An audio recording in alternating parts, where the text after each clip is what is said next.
মেয়েটি লিখছেন, 25শে June form পূরণের পর কলেজে যাই ফর্ম পূরণের জন্য। দুপুরে নির্দিষ্ট সময়ে ফর্ম পূরণ হয়ে যায় এবং তারপর ইউনিয়ন রুমে গিয়েছিলাম এবং দুপুর 12টা 5 নাগাদ ইউনিয়ন রুমে যাই। ইউনিয়ন রুমে ঢোকে যে এবং সেখানে থাকা সবাইকে ইউনিয়ন রুমে থাকতে বলে, আমরা তাই বসে পড়ি। এই যে ব্যক্তি, সে ব্যক্তি কলেজের প্রাক্তনী, বকলমে কলেজের টিএমসিপি ইউনিটের প্রধান, কলেজের বিশেষ প্রভাবশালী এবং সকলে ওর কথা শোনে। ওই আমাদের টিএমসিপির বিভিন্ন পদে বসিয়েছে, আমাকে ছাত্রীদের সেক্রেটারি করেছে। মেয়েটি বলছে মেয়েটিকে পদ দেওয়া হয়েছে, রাতারাতি গার্লস সেক্রেটারি বানিয়ে দেওয়া হয়েছে, জিএস বানিয়ে দেওয়া হয়েছে। ওই দিন দুপুরে সবাই ইউনিয়ন রুমে ঠাট্টা তামাশা করছিল, বিকেল 4টে নাগাদ অনেকেই বেরিয়ে যায়। আমিও কলেজে গেটের দিকে এগোচ্ছিলাম, কিন্তু সেই সময় কলেজের জিএস এর সঙ্গে আমার দেখা হয়ে যায়। তারপর জের সঙ্গে দেখা হয়, এক প্যাকেট বিস্কুট দেয় যে, সেই সঙ্গে ফের ইউনিয়ন রুমে যেতে বলে। কোনো গুরুত্বপূর্ণ বিষয় নিয়ে নাকি আলোচনা হবে। মোটের ওপর 7 জন ইউনিয়ন রুমে সেই সময় জড়ো হই। যে আমার ব্যক্তিগত জীবন নিয়ে আলোচনা করে। মেয়েটি লিখছেন, এটা মেয়েটি লিখছে, ও কতটা প্রভাবশালী সেই সমস্ত উল্লেখ করে।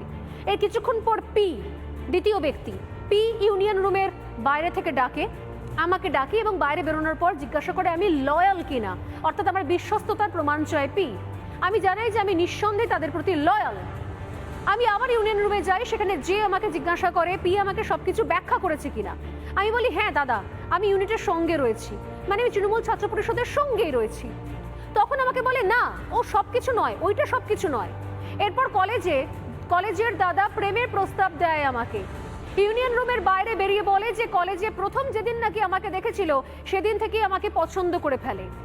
এরপর যে বলে যে ওর প্রেমিকার পরে যদি কাউকে সব থেকে বেশি ভালোবেসে থাকে তাহলে সেটা নাকি আমি।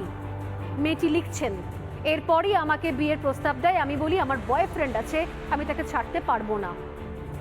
কিছুক্ষণ কথা বলা হয় এরপর ইউনিয়ন রুমে। কিছুক্ষণ কথা বলে আমি আবার ইউনিয়ন রুমে ফিরে যাই। তখনও সবকিছু স্বাভাবিক ছিল। এরপর সন্ধে 6:10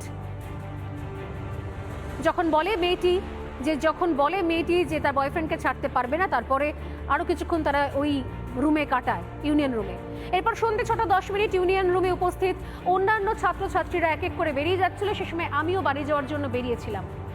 ঠিক তখন আমাকে আটকায় যে, একটু থেকে যাওয়ার জন্য আমাকে বলে। আমার সঙ্গে আরো কয়েকজন ছিল সেই সময়। সন্ধে 7:30 নাগাদ তখন আমি আবার বেরোনোর চেষ্টা করি, কারণ আমি বুঝতে পারছিলাম যে আর কোনো কথা হচ্ছে না। ঠিক তখন বেরোতে গেলে ফের আমাকে বাধা দেয় যে। জের ইশারায় পি এবং এম তারা আসে, ইউনিয়ন রুমের বাইরে বেরিয়ে যায়।